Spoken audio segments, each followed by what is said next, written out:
虽然高达一直以来都以讲述颇为严肃的战争故事著称，但儿女情长一直是艺术创作不可或缺的一部分。所以高达中的爱情故事自然也是数不胜数，只不过在高达这边谈恋爱，无论是成本还是风险都有些夸张。毕竟这边的监督可是那个杀人如麻的富野，本着能拆散一对是一对的原则，他作品中的情侣可以说很少能有打出好结局的。那么正好现在情人节将近，就让我们好好清算一下那些惨遭富野毒手的情侣吧。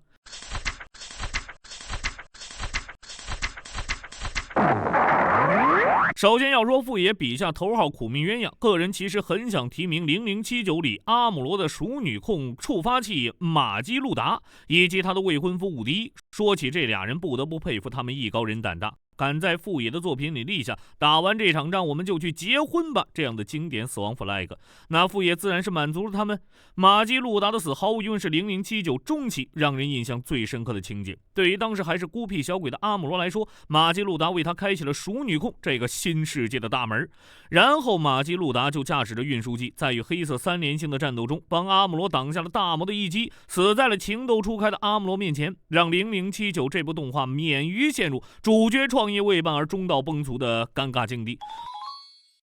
而他的未婚夫伍迪则在白色基地来到加布罗基地后，亲自监督起这艘未婚妻非常重视的战舰的维护工作，并在之后为了保护白色基地，驾驶气垫船迎战入侵的吉翁军，最终被开上魔蝎以后，态度变得微妙的很臭屁的下压，一爪子敲烂了驾驶室，与未婚妻落得同样的死法。但值得感慨的是，马基路达和伍迪这两口子对于阿姆罗的影响非常巨大，其冲击可能不亚于兰巴拉尔。一人身死让阿姆罗切身体会到了战争带来的痛苦，而另一个人则用语言教导阿姆罗，个人的能力是有限的。对于正处在叛逆年龄的阿姆罗来说，这两人是联邦军中除了布莱德士以外少有的会认真教导阿姆罗的大人。他们说过的话做过的事儿，在阿姆罗心智的成长中起到了很重要的作用。可以说，如果没有他们的牺牲，就不会有那个10年以后在万念俱灰的情况下驾驶高达推动阿克西斯的男人出现了。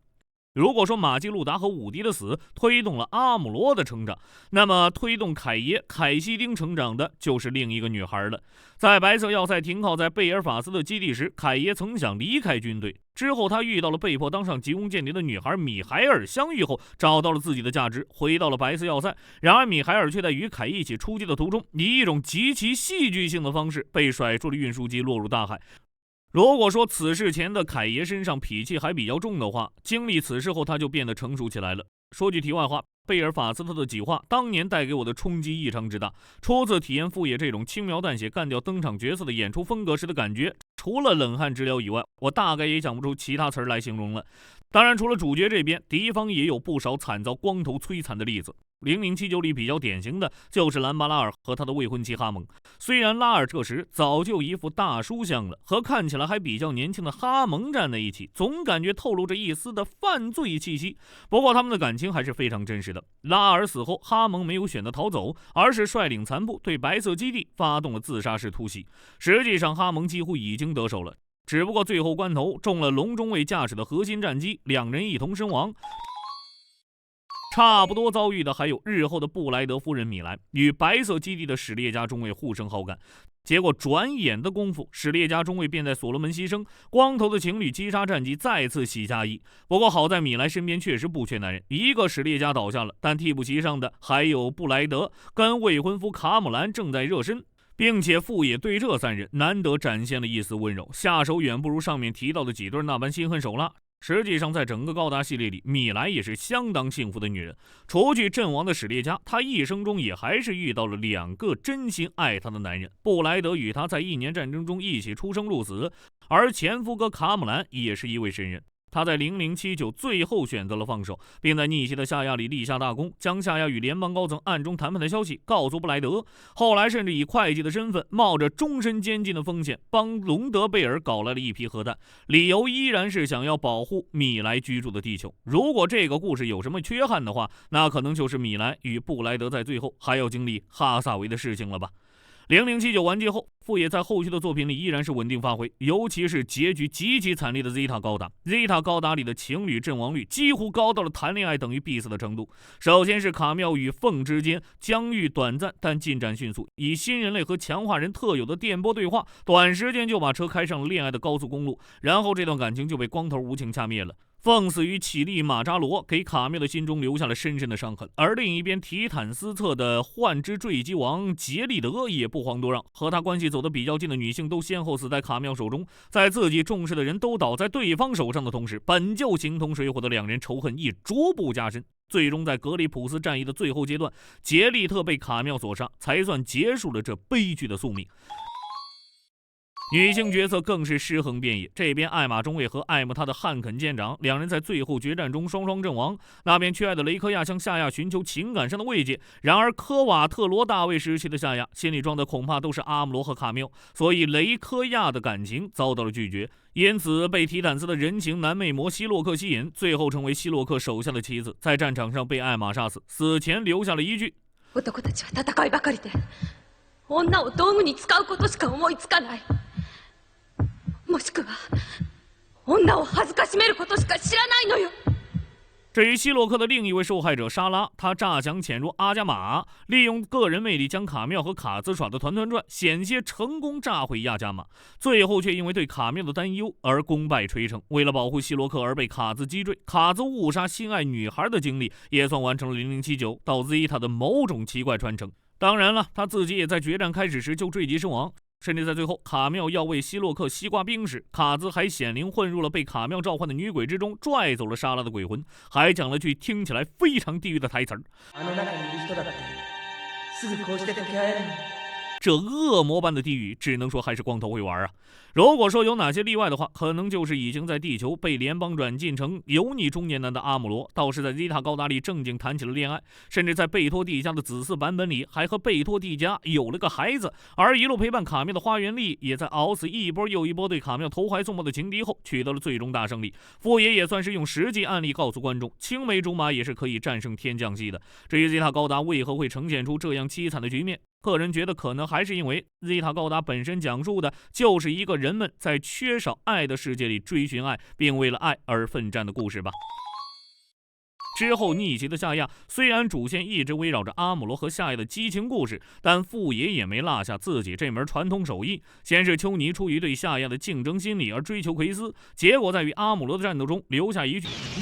UC 最草率遗言后，就化作为了宇宙的尘埃。而同样被奎斯迷得神魂颠倒的哈萨维，也在茜恩击坠奎斯后失去理智，痛击友军击毁了茜恩的林格斯。在贝托蒂家的子嗣版本里，他更是继承前辈的衣钵，亲手击杀了袭击阿姆罗的奎斯，让宇宙女鬼的传说继续流传了下去。甚至就连布莱德的老部下，从奥古时期就担任首席机械师的阿斯特南治，也在恋人被杀后死于星际翁军对拉凯拉姆的轰炸中，颇有点谈恋爱的一个都别想活的感觉。逆袭的夏亚完成了 UC 的主线故事，光头在此后一转攻势，在一段时间里化身纯爱战士，创作了一些纯爱大作，颇有些改邪归正的意思。但是富野辣手催化的小恶意，其实到了90年代已经自我进化成白富野时，依然保留着，并且经常显露出来。而且不只是小情侣，有时候甚至单相思的人也是他的迫害对象。代表性的例子便是道 A 高达里的二小姐苏西叶。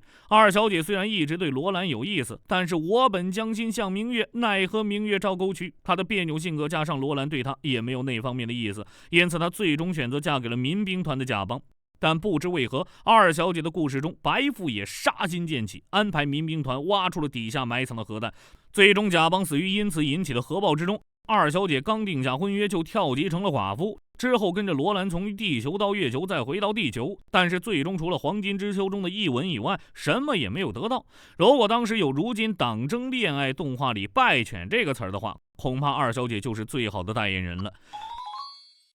至于与二小姐情况类似的第二位受害者就很不得了了，是基复国的主角贝尔利。贝尔利对艾达一见钟情，但是官方早在动画播出前就提前泄露了两人的真实关系，其实是亲姐弟，这就成了基复国前期很多观众最大的期待点。莫非光头要做一版高达版的原之空？而且眼看着贝爷在击毙姐夫以后一路狂刷好感度，似乎实现德国骨科剧情也不是梦了。但是没关系，光头会出手的。于是就有了姐弟两人在月球得知了自己真实身份的剧情。甚至于在剧场版第3部里，父爷为了体现贝尔利得知真相的那种震惊、难以置信，还带一点小兴奋的复杂心情，专门做了一段为此闹脾气的贝尔利捂着自己那对此兴致勃勃的小兄弟在树林里狂奔发泄情绪的画面，可以说是恶意满满了。只不过基富国的白父爷总体上还是那个仁慈的老头。基富国最后以大团圆结局收场，也成就了父爷又一力作。号称花园里马克吐的诺雷朵大胜利的结局，为青梅竹马戏新添了一笔生机。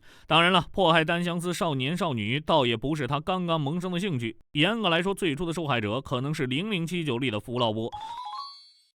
弗劳波在赛德基时就一直照顾孤僻的阿姆罗，然后与他一起上了白色基地，基本上扮演了阿姆罗母亲般的角色。但是阿姆罗毕竟没有夏亚那种兴趣，所以两人也并没有什么进展。后来他渐渐理解，阿姆罗与自己已经在不同的境界里进行战斗了。而在同样是青梅竹马的小林隼人在战场负伤后，弗劳在看护他时，感受到彼此之间同样身为凡人的共鸣，而开始对他产生好感。阿巴瓦库攻略战时，与隼人的感情有了进展，并且与同伴熬过这场战役而存活下来。弗劳的1年战争就这样闭幕了。1年战争之后，奇迹似的从战场生还的弗劳与白色基地的同伴们被一同视为英雄之一，像艺人般成为被媒体炒作的对象。另外，虽然已经退役，但是受到地球联邦周到的保护，他获得只有精英才能拥有的地球居住权以及其他莫大的恩惠。UC0084年9月，弗劳接受小林隼人的求婚，决定结婚。这则新闻以地球圈规模被大幅报道。次年两人举行婚礼，白色基地的伙伴们也都来参加。